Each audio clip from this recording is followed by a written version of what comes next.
This is Where We Live. I'm John Dankosky. In 2015, the state of Connecticut completed a controversial busway that would take commuters a few short miles from New Britain to Hartford. Then later, New Britain's baseball team hopped on that bus and rolled into the Capitol, too. Now, that coup wasn't enough to save Hartford Mayor Pedro Segar his job. The reluctant mayor who took over for Eddie Perez after that corruption scandal lost his seat to Luke Bronin. Bronin, of course, had come from the administration of Governor Dan Malloy, who spent a lot of 2015 clamoring for more funding for transportation projects like that busway, while seeing his plans stalled by a stubborn budget deficit. Of course, when I asked him about that deficit early this year, he told me I didn't understand what deficit meant and that there wasn't one. Problem is, lawmakers in Malloy spent most of the year trying to figure out how to close that, well, we'll call it a shortfall. That meant a standoff with hospitals who felt they were taking the brunt of the cuts the governor planned. That standoff, however, wasn't anywhere near as bad as the standoff residents had at the DMV, where many were left just standing for hours. If you looked at numbers coming from state casinos this year, you'd think they weren't a very good bet, but that didn't stop Connecticut from going to battle with Massachusetts over trying to capture the greater Hartford gambling market. And talk about a gamble, Bridgeport doubled down on Joe Ganim, the felonious former mayor who stormed back to beat incumbent Bill Finch in a race that could literally only happen in Bridgeport. Let's see. Is that all? Well, not by a long shot. Today on the Weekly News Roundtable, The Wheelhouse, we'll look back at the big stories of the year. What are yours? 860-275-7266 if you want to join us. Comment on our website, wnpr.org/where we live. You can also find us on Facebook and Twitter at Where We Live. We'd like to welcome in the cameras of CTN, the Connecticut Network. They've been so good to us this year. They're broadcasting today's show. In our panel today, as always, Colin McEnroe, the host of the Colin McEnroe Show on WNPR. Hello once again, Colin. Could I just say that was freaking amazing what you just did? Oh, yeah. It was like the whole plot of Downton Abbey. You left out the part where the Dowager Countess goes on the busway, and also when Lady Mary proposes to Luke Bronin. Other than that, that was incredible. I bow down. Thank you very much, Colin. Also with us is Keith Vann, state budget reporter for the Connecticut Mirror. Hello there, Keith. Good morning. I can't top that. And Daniela Altamari, State House reporter for the Hartford Courant. Hello, Daniela. Hi. Joining us by phone also is Christine Stewart. She's editor of CTNewsJunkie.com. We'd hope to have her here, but the only real winter storm so far of 2015, or at least this part of 2015, has kept her stranded elsewhere. Christine, very good to talk to you. Oh, thanks for having me, John. Okay, so before we go any further, Colin, let's just get to the story that, I don't know if it was the biggest story of 2015, but it just happened, and that's why we find it so fascinating. You covered the story on Monday's show, on the Colin McEnroe Show. It involved Sheldon Adelson, 2 local Connecticut newspapers, a reporter from one of those papers who quit his job. Steve Collins is that reporter. He was on your show explaining why he quit the Bristol Press.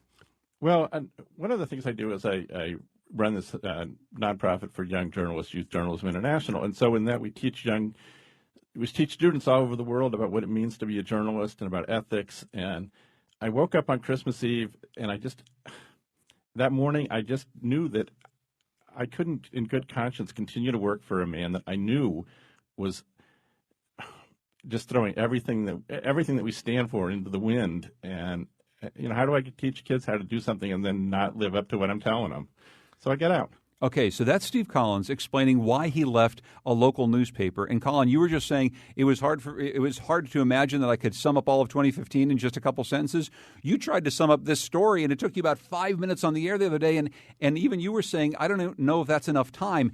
What more have we learned about this unusual, crazy saga that you covered on Monday and that you've been covering over the course of the last couple of days? I'm not sure that we've learned a lot more, although one of the things that surprised me in talking to Steve Collins, well, just back up, and I won't take 5 minutes. I won't even take 1 minute. But so this is sort of a complicated story that does link, among other things, casinos in Macau to the Las Vegas Review-Journal, the biggest newspaper in Nevada, and to the tiny newspapers, the New Britain Herald and the Bristol Press.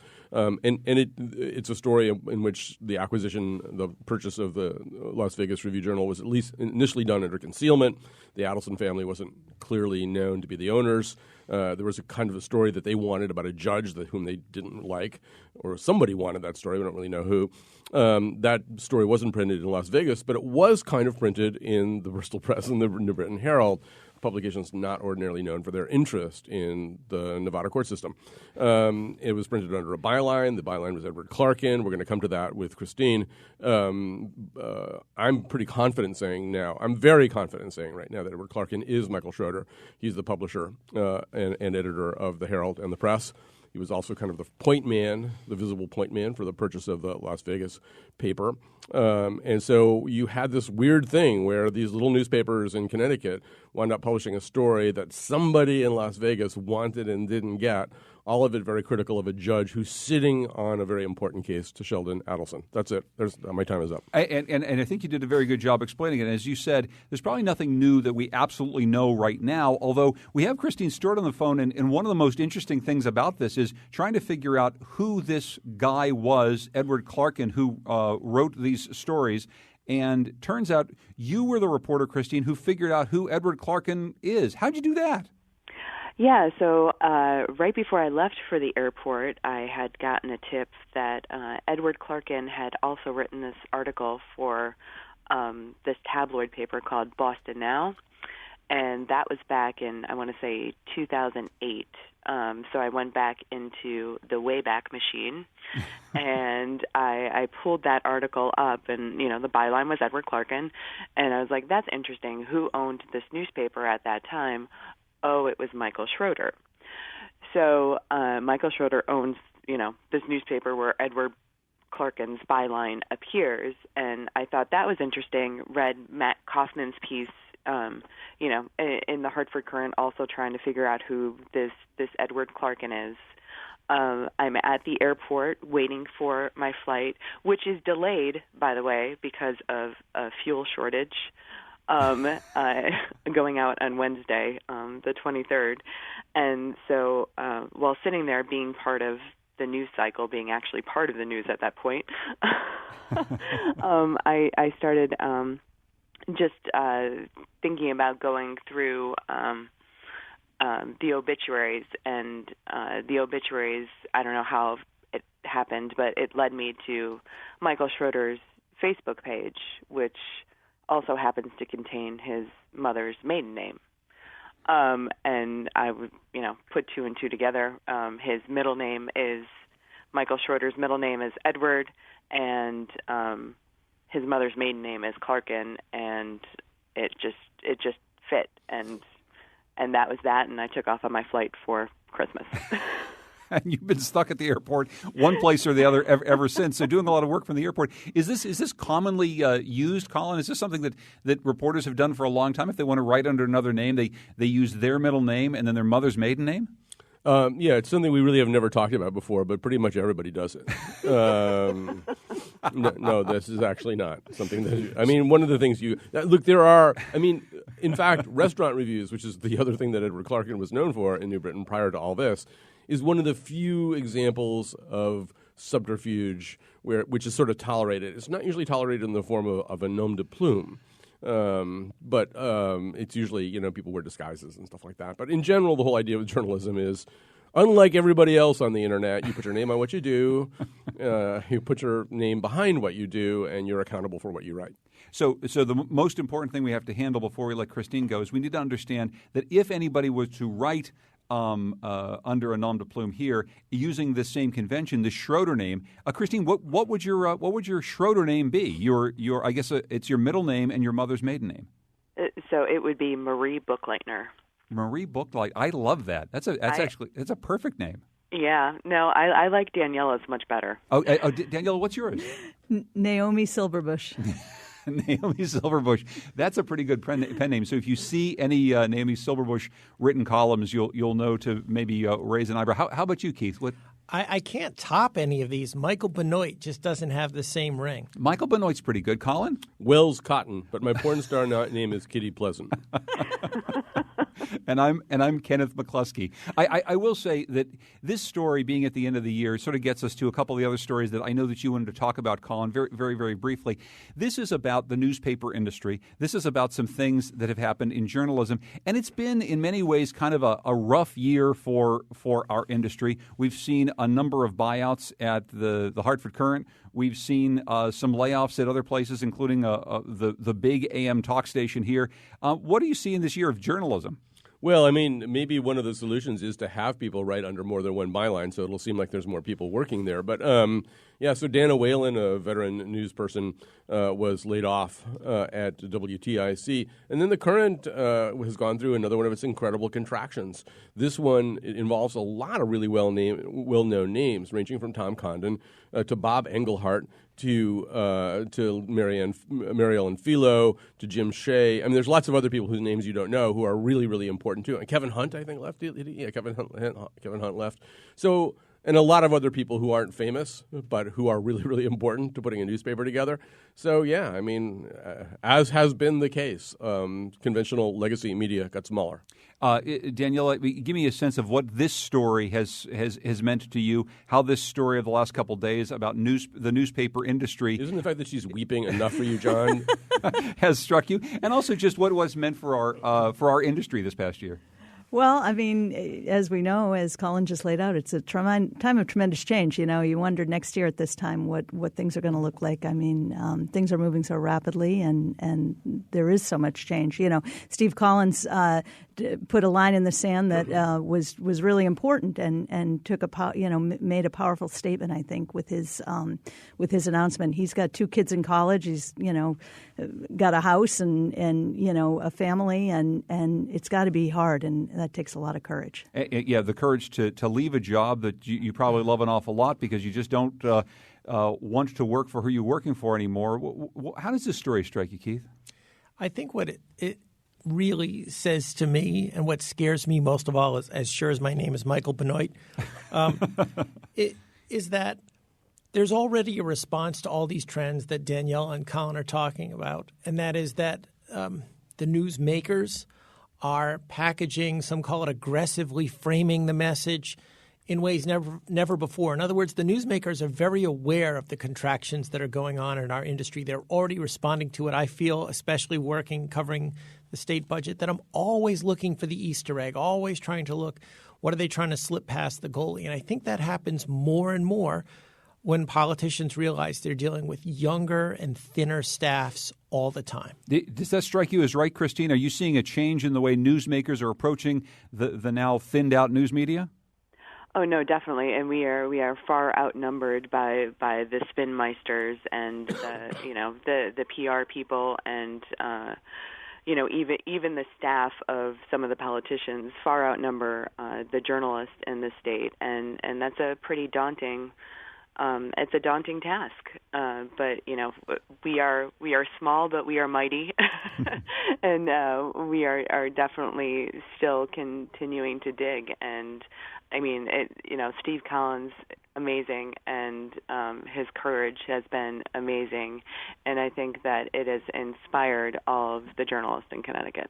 Christine Stewart is editor of CTNewsJunkie.com. We assume she will eventually be back in Connecticut, although she's been stuck at the airport for some many days now. Christine, Happy New Year to you. Thank you so much for joining us for a few minutes here in the Wheelhouse. I appreciate it. Happy New Year. Thanks, John.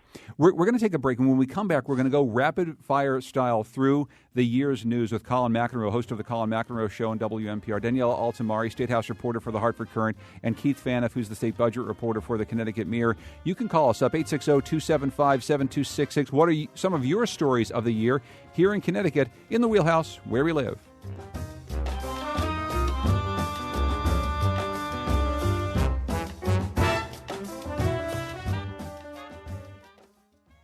This is Where We Live. I'm John Dankosky. It's Wednesday, so it's the Wheelhouse, our weekly news roundtable, the final Wheelhouse of 2015. We're excited to go through some of the stories of the year with Danielle Altamari, State House reporter for the Hartford Courant, Keith Phaneuf, state budget reporter for the Connecticut Mirror, and our own Colin McEnroe, the host of the Colin McEnroe Show on WNPR. Before we get into this, Colin, what's on your show this afternoon? Well, perhaps fittingly, it's historical fiction. So from Wolf Hall to the musical Hamilton to a new novel I'm writing in which Pedro Segarra kills Luke Bronin in a sword fight.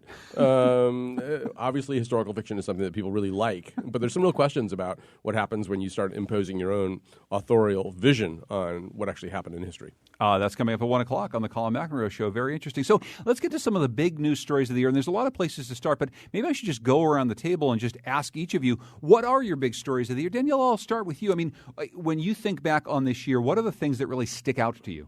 Well, I think when you look at the governor's year, I mean, he started towards the beginning of the year making headlines, taking on the governor of Indiana over the, marriage equality issue over there. And then he, ran through the year with some issues here in the state, but then, rose to national, level discussion again with the whole Syrian refugee crisis and really put himself out in the forefront of that. He's going to be taking over as the Democratic governor's, or he already has taken over as the Democratic governor's chair. So we'll probably be seeing more of that. Certainly the refugee issue, got him on all the talk shows, got people talking here in the state and around the country. So I think those were some of especially the refugee issue was a very big issue here. And in a moment, I think we'll get to Keith with sort of the Connecticut version of Dan Malloy. But you've written a lot about this, Colin. Is we really have seen in this year the two different sides of Dan Malloy. The one that Daniela describes, taking on the governor of Indiana, going after some of these big national issues, whether it's guns or refugees or marriage equality. And then we see sort of a different Dan Malloy here at home. I think we see many Dan Malloys, actually. And the refugee issue, I can't remember whether it was 2014 or 2015, but the other refugee issue were the influx of children and other refugees from the northern part of Central America, and he didn't want those. He was very emphatic about the fact he didn't want them. So there's two Dan Malloys even on the subject of refugees. And I think in Connecticut we saw kind of some different manifestations of him too. There was sort of still the tough guy, the guy who really put out a pretty punitive initial budget, particularly for human services. I mean, it just completely freaked out the human services sector. I thought at the time, that here's a guy who'd been through the human services sector as a kid who had severe dyslexia. And the lesson that he seemed to learn from it was, well, that's all totally disposable. We can get rid of that, which is kind of a strange lesson to learn. On the other hand, I think there were some real efforts made, some of them consciously, to soften his image. We heard a lot of things about a brighter Connecticut.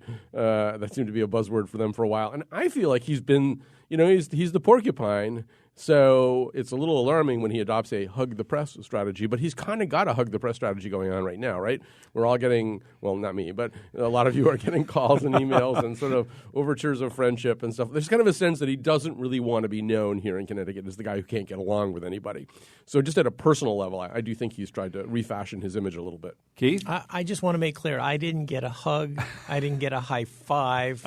I don't think I got a casual wave. Yeah. But he uses MailChimp for high fives. Oh, okay.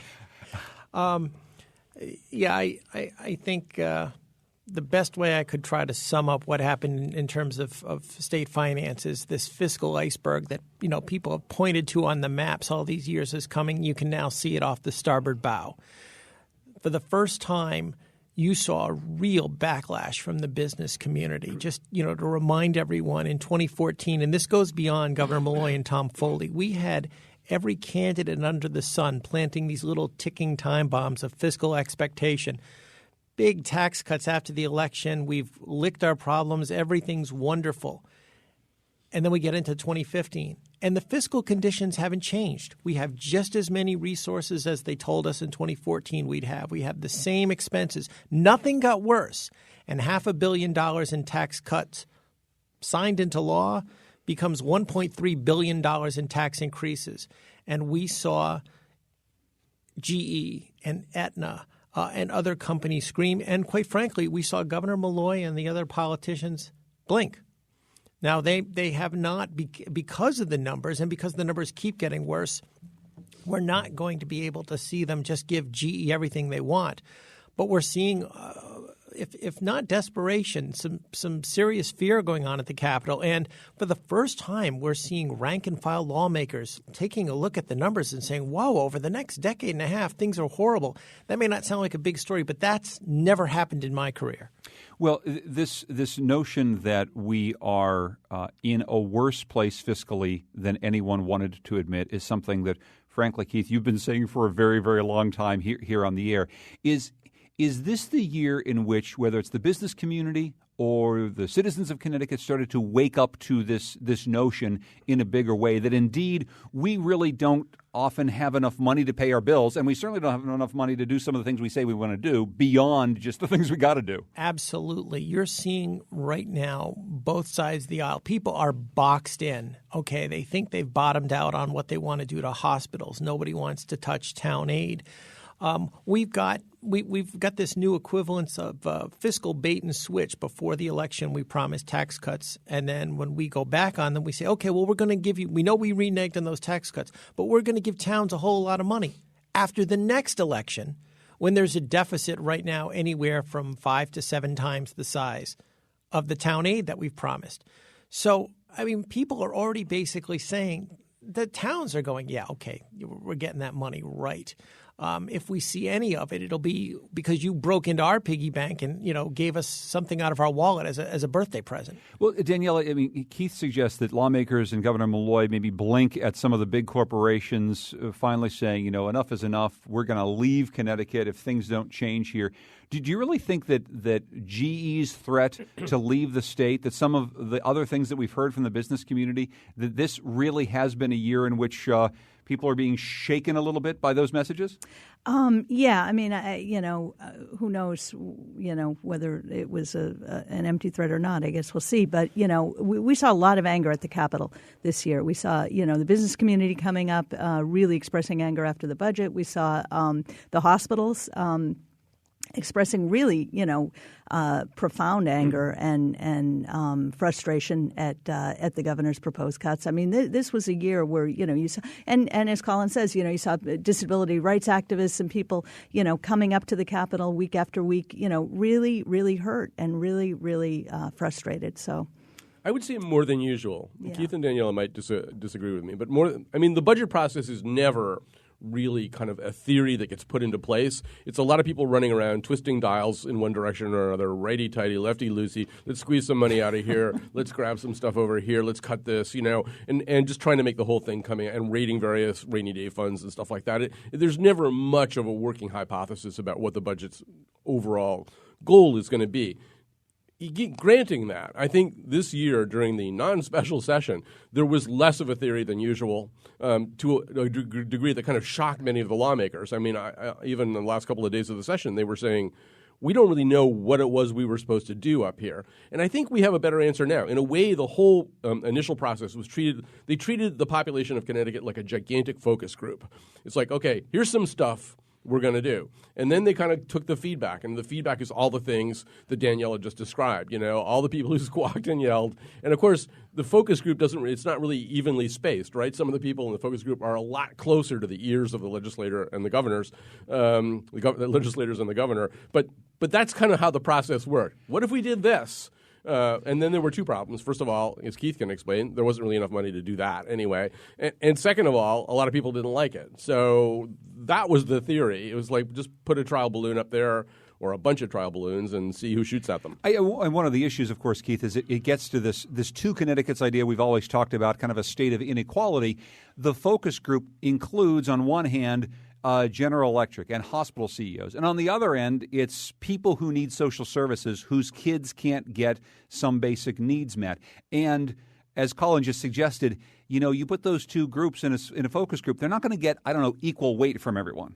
No, that's exactly true. We saw, for example, for the first time since 1991, we saw Senator Martin Looney talk about let's have a capital gains tax again. I mean, that is so taboo I'm sorry, we're a blue state, but we're a blue hedge fund state. And that's just – those are fighting words as far as Fairfield County is concerned. But even though it wasn't enacted, they were uttered.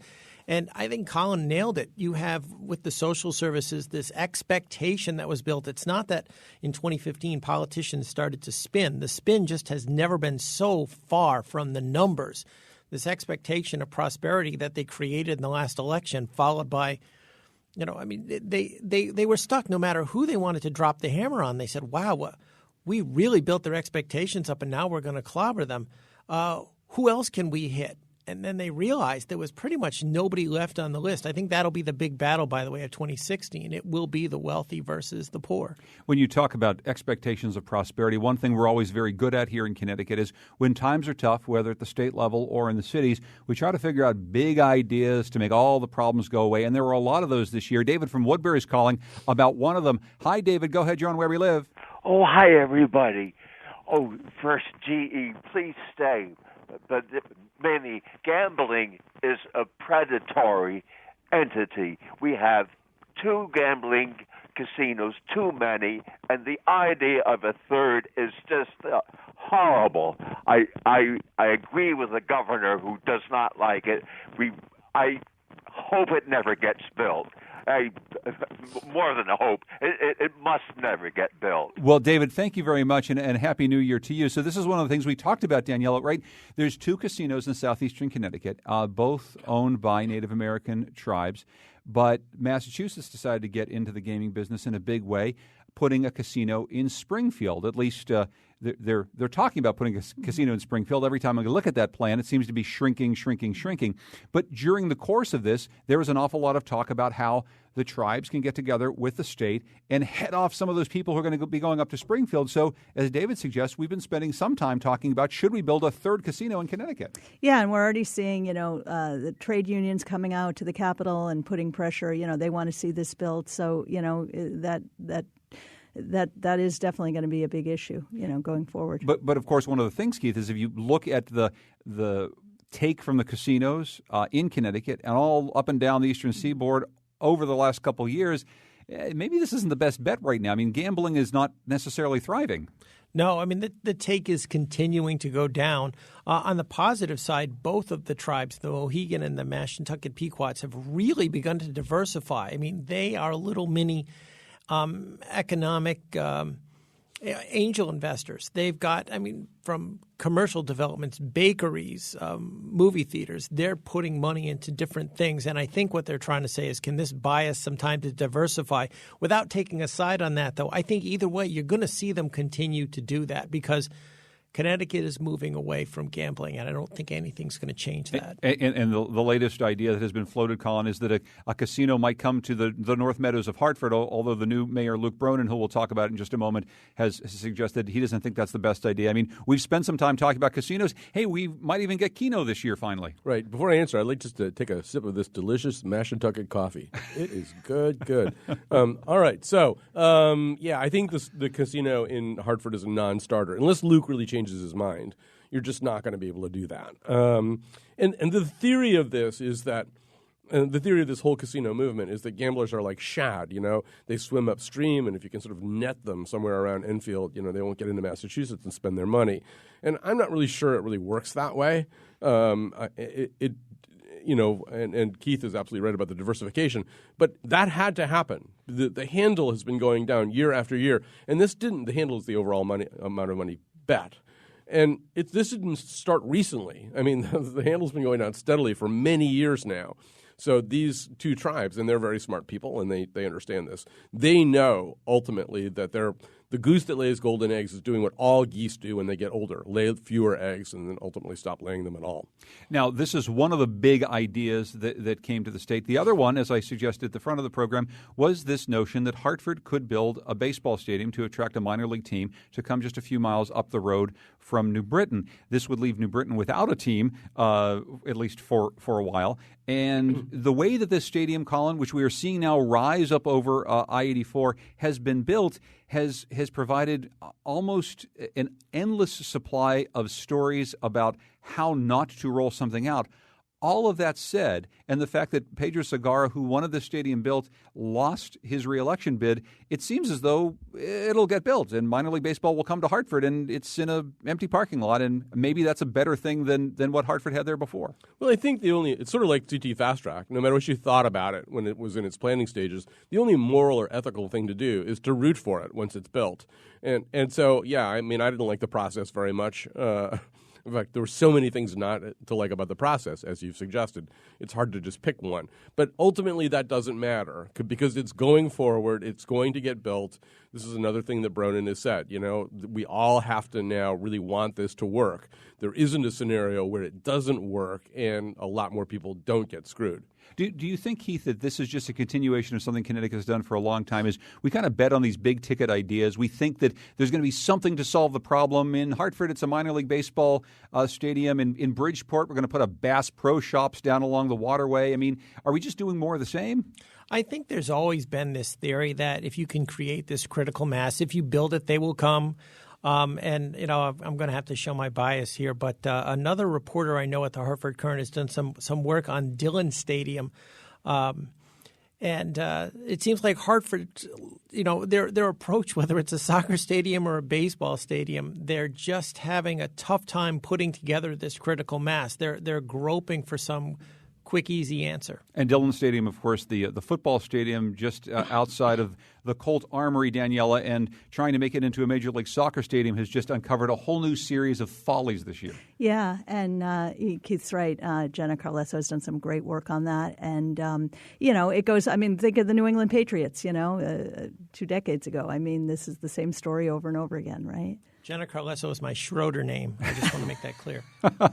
Somebody who Keith knows very, very well. When we get to some of the big things that we have built, maybe some of the big things we want to build, let's talk about Governor Malloy's transportation plan. We started the year hailing this new busway. Now, a lot of people, Daniela, complained about the fact that we were building this busway to nowhere, 17 miles that was going to go from New Britain to Hartford. Who's really going to ride it? Seems as though, in some ways, it's been successful. It seems as though it's quieted some critics. Governor Malloy's literally hopped aboard the bus, and he's also hopped aboard the idea that we need to build more things like that. But all those things that we just talked about before, the big budget problems that we've had, seem to have stalled the notion that we're going to invest in transportation infrastructure in the state the way we should right now. Yeah, and he points out, with the busway, he inherited it. That was down the track before he came on board, and it was, largely federally funded. So, that's a little bit of a sort of a specific thing. But yeah, he's made, addressing transportation issues a number one priority, and it's, certainly down in Fairfield County especially, it's a very, very big issue. Colin, we see the busway. You just talked about the minor league baseball stadium. Once it gets built, it's a pretty good idea to root for it.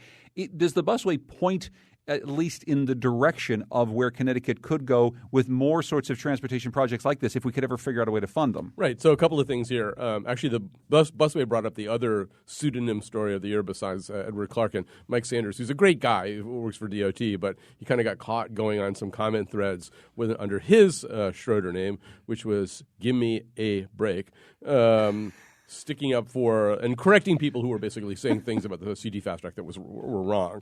To me, that was more funny than like a horrible thing, but it wasn't great for Mike to do that. I just want to go back and sort of contrast two things.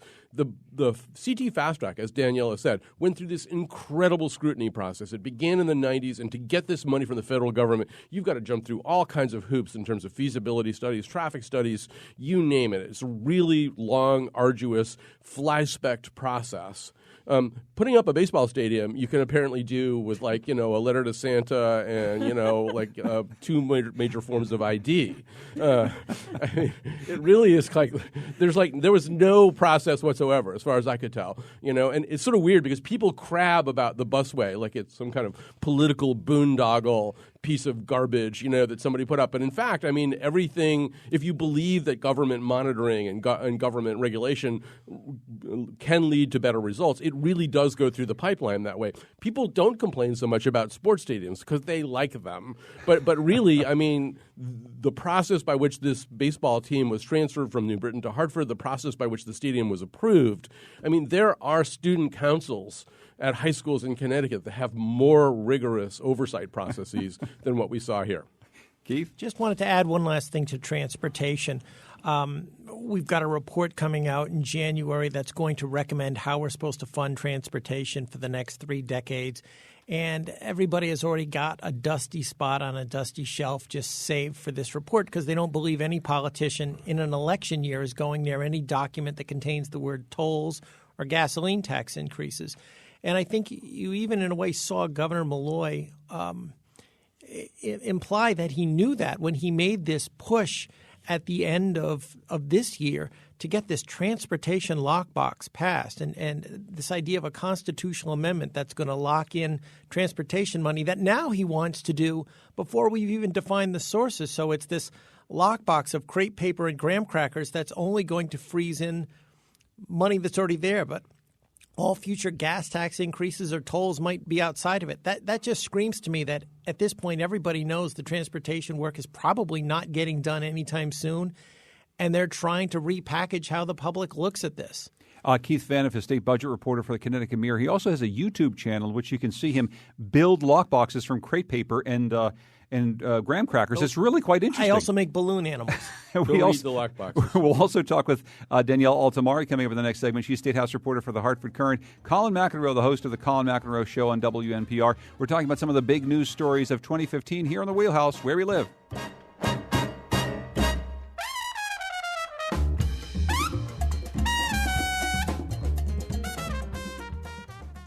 This is Where We Live. I'm John Dankosky. Coming up tomorrow, we're going to welcome 2 new public radio shows to our airwaves. We'll talk with the editor of The New Yorker, David Remnick. He'll preview his new show, The New Yorker Radio Hour. We'll also hear from the host and executive producer of Reveal. It's a new weekly radio program from the Center for Investigative Reporting and PRX. That's coming up on tomorrow's show. Today in the Wheelhouse, our weekly news roundtable, talking about some of the big stories of the year with Colin McEnroe, host of the Colin McEnroe Show on WNPR, Daniela Altamari from the Hartford Courant, Keith Vanneff from the Connecticut Mirror. Kind of an interesting year for the state Supreme Court, Colin, this year. Yeah, and I think sort of maybe the theme is that Justice Dick Palmer kind of emerged as the intellectual leader of the court, writing some pretty landmark decisions. For the biggest profile one was the total abolition of the state death penalty. That's gone. But also the Richard LaPointe case. This is a case that really had hung around for a long time, needed a good disposition. Most of us feel that LaPointe was put in prison on a coerced and completely fraudulent confession. And so he's out. But this also revealed some pretty sharp divisions on the court. There's sort of a Palmer faction, and then there's a more conservative law and order-oriented faction, most vocally embodied by Justice Carmen Espinosa. So the Supreme Court might be – I mean, nobody really covers the Supreme Court anymore. It's one of the – back to the shrinkage of journalism in Connecticut. It just doesn't have the kind of scrutiny. The whole court system, federal and state in Connecticut, doesn't have the kind of scrutiny that it did 15 or 20 years ago. But the Supreme Court will be probably fun to watch for the next few years. And this story about the abolition of the death penalty, Danielle, in the middle of the year, it sort of came up as this thing where we'd been moving in this direction for some time, and it is, of course, a very important story. And it comes as the Malloy administration has really made a big effort on the Second Chance Society. I mean, there's a whole change in the air about how we approach criminal justice in Connecticut that I don't want to gloss over too much as we talk about the year. Yeah, and I think we'll see a lot more of that in the coming year as well. I mean, the governor's already laid out that he intends to reform the bail system in the state. He's going to tackle juvenile justice and do some pretty landmark things. If we'll see what happens. Whether the legislature goes along with this. But, there is this sort of bipartisan effort nationally. The governor's obviously a Democrat, but many Republicans have sort of embraced this as well, this idea of criminal justice reform, second chances, and the like.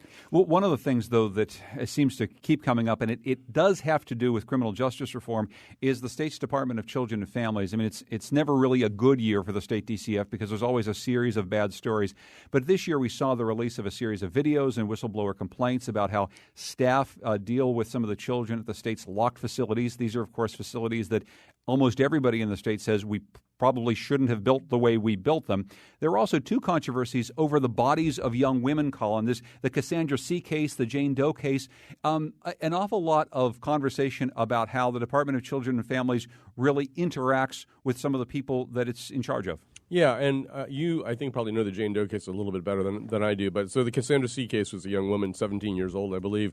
She had, I think, non-Hodgkin's lymphoma. She really wanted to resist conventional treatment for that. That, I think, did go all the way up to the state Supreme Court for one hearing, and she wound up being basically obliged to have medical treatment. She was discharged later in the year in what appeared to be the bloom of health. It wasn't clear that she was incredibly grateful for what had been done, although it really seemed as though the appropriate outcome had happened. The Jane Doe case is, I think, kind of an intersection of a couple of different things. First of all, this is a transgendered person who DCF was seeking to have transferred out of their custody and into the prison system. So you got a couple of problems here. There were some real questions that were reviewed by the court about whether that was even appropriate, whether she was dangerous enough to warrant being transferred from DCF into the prisons, and if she was going to go into the prisons, what was she going to go into the prisons as? She was obviously going to be a very vulnerable member of the prison population, whether she was incarcerated as a woman or as a man. It wasn't going to be an easy thing. And Keith, when I mentioned the locked facility for children, this brings back the specter once again of John Rowland, the former governor, who lobbied to have that facility built. Everyone's kind of tried to disown that facility as much as they've figured out ways to use it over the years. John Rowland, once again, back in the news this year, and it looks like he's heading back to prison. Well, there was the conviction. He is appealing right now, but yeah, this goes back to the arrangement that he had on the radio to try to provide some campaign assistance for Lisa Wilson Foley. I think it just sort of not that it was a shock, but I think Connecticut had started to actually move past this idea of one corruption scandal after another, and I noticed the tone at the Capitol, which is very interesting. It was almost received by the politicians there with this mood of I want to move past it. Well, okay, so we're moving past corruption scandals in one way here in Connecticut, and then there is this. This is the voice of Joe Ganim. I made some errors in judgment. I got involved with wrong things and I broke the law. Yeah. I breached the trust that so many had placed in me. And for that, and for all that we've lost, I'm truly sorry. Joe Ganim, former mayor of Bridgeport, went to prison after a corruption scandal. He runs for his old job, and in a fairly unlikely thing, Colin, at least for those of us watching from the outside of Bridgeport, he wins re-election. He was on your program, didn't really ever kind of apologize for the things that he did. It sort of sounded like he did there. Were you surprised, as so many other people, that Joe Ganim is now back as the mayor of Bridgeport? I think it's got to be the shocker story of the year. I mean, it is not merely that Joe Ganim, with the incredible amount of baggage that he was carrying with him, is reinstated as mayor of Bridgeport, but also the Bill Finch follies. Bill Finch was the incumbent mayor, and maybe could have staged a fairly effective fight to hold on to his seat as mayor, and then to sort of bungle the registration process. It would take forever to explain how he did that, but I mean, it was such a dunderheaded move that it jumps out. I mean, this Ganim story took many twists and turns over the year, but that was a real startling one. I just want to put one button on the Rowland thing, just to be clear. Sure. So, to the best of my knowledge, this case is he's sort of got a motion for appeal that's just pending. As far as I know, it's still hinges on the question of whether or not the federal government, the federal prosecutors, were under some obligation to tell him information about the state of mind of Lisa Wilson Foley, the candidate that he ultimately insists was assisting on a secretly paid basis, and that she had told federal prosecutors at some point that she didn't think he was being secretly paid, and so did he deserve to know that? I think that's why we don't have an actual. That John Rowland is not going to prison yet, because there's a federal review of that question. The other big mayoral race, and we've touched on this a few times, Daniela, when Luke Bronin decided to run for mayor of Hartford, there was some criticism from people that he was coming as an outsider. Certainly, the incumbent mayor Pedro Segarra said this is a guy that hasn't lived in the city long enough. He's not really one of us. But he provides almost the complete mirror contrast to the Joe Ganim story, right? Here's a guy who has worked on ethics reform. He's a guy who worked in the governor's office. He's a guy who seems eminently qualified for this and practically almost any other job. And he ran a very, very different campaign than the campaign that was run down in Bridgeport. Yeah, any other job, I guess, he's young, and we'll see. I mean, he, clearly is somebody that would seem to have big ambitions, and, you could see him running for something much bigger, very soon after, he serves as mayor of Hartford. We'll see. It's a tough job, as Keith knows from Jenna. Yeah. Being mayor of Hartford is if it's a stepping stone, it's a very slippery stepping stone. We should be clear. Keith's wife was mayor of Hartford for many years. Okay, a slippery stepping stone, Colin. But I mean, do you have hope going into this year for things being slightly different in the city of Hartford? I mean, it is a new administration. Yes, there's some things that have been messed up over the years, but is something changing in Hartford? There's a new phrase that came up in pop culture this year. It's called competence porn, and it's like movies like The Martian and probably everything that Aaron Sorkin ever made. It's sort of the excitement of watching people who are really good at things solving problems, solving terrible problems. So, and so The Martian's just a great example of that. I mean, the whole thrill of watching this movie is just seeing all these really super smart people solve problems. And so we have sort of the competence porn reality show in Hartford. I mean, Luke Bronin does come in with an incredible bunch of credentials, but he's pretty much like Matt Damon sitting on Mars trying to grow potatoes in his own poop. I mean, this is going to be a really, really hard – I mean, that's an analogy that I could stretch to fit Hartford pretty easily. There's a lot of intractable problems that are either going to be amenable to the administrations of Mayor Bronin or they're not, and that's going to be very interesting to watch. Keith, this year we just have a couple of minutes left. Something you follow very closely. We were talking about the budget earlier. We joked for years about the state of permanent fiscal crisis. The state of permanent fiscal crisis ended this year. Ben Barnes, the budget chief, announced it's over. Could I just say one thing about that? If you have a permanent fiscal crisis of more than 4 hours, you should consult your physician immediately. Yes. I have so many comebacks for that. I think it was very clear that when Ben Barnes said that you could see the little laser light against his temple as he read. I think Ben Barnes knew what he meant when he said that we were in a state of fiscal crisis. I think he got taken to the woodshed for saying it. It doesn't mean that what he said was wrong. Daniela, you recently profiled one of our U.S. senators, Chris Murphy. We talk an awful lot about bad years for politicians. It seemed like a really good year for Chris Murphy. Here's a guy who is on the front of the Ukraine-Russia crisis, one of the few seemingly informed U.S. senators about what was happening in Eastern Europe. He really got involved in issues in the Middle East, and then he got really involved with a bunch of Republicans around prayer and guns at the end of the year. It kind of seemed like a big leap year for Chris Murphy. Yeah, I mean, think about it.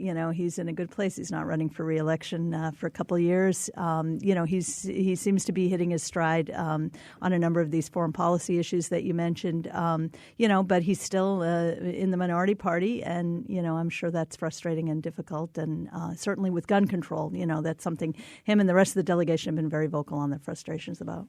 There's lots of ways to be in the minority party, and he's been a very, very effective minority voice. I mean, first of all, somebody should now talk to Dick Blumenthal off the bridge that he's out on right now.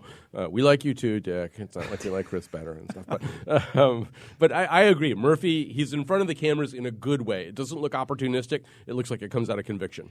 Keith, a good year for anybody else that you cover on a regular basis? Who else had a really good year, do you think? Wow, who had a really good year? And see, in my beat, it was who got disemboweled the least.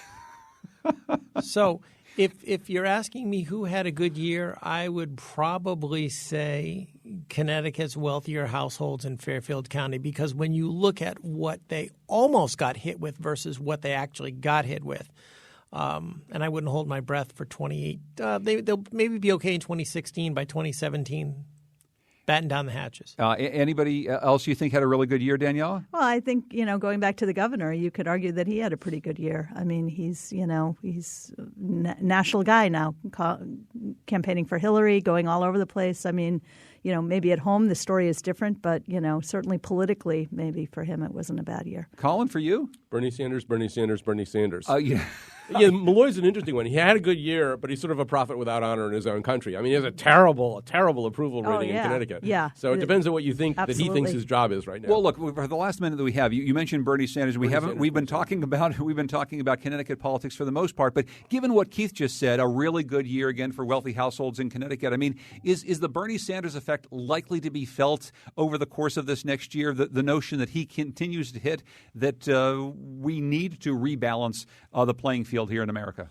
Well, yeah, I think Keith said earlier in the show that the battle of the coming year or two will be the rich versus the poor. And, I mean, in two different political spheres nationally, Republican and Democrat, there is, and David Frum wrote a great article about this in The Atlantic, this kind of sense of all the people who really do feel left behind, who didn't, the economy recovered after 2008, but the people didn't.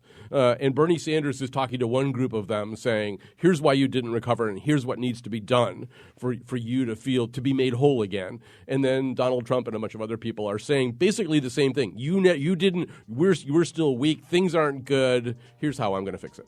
Colin McEnroe, host of the Colin McEnroe Show on WNPR. Thanks for everything this year, Colin. I appreciate it. Bernie Sanders. Thanks to Keith Vanna, state budget reporter for the Connecticut Mirror. Happy New Year to you, Keith. You as well, John. And Happy New Year to Daniela Altamari, State House reporter for the Hartford Courant. Thanks so much for being here. Thank you. Our program, as always, is produced by Tucker Ives with help from Lydia Brown.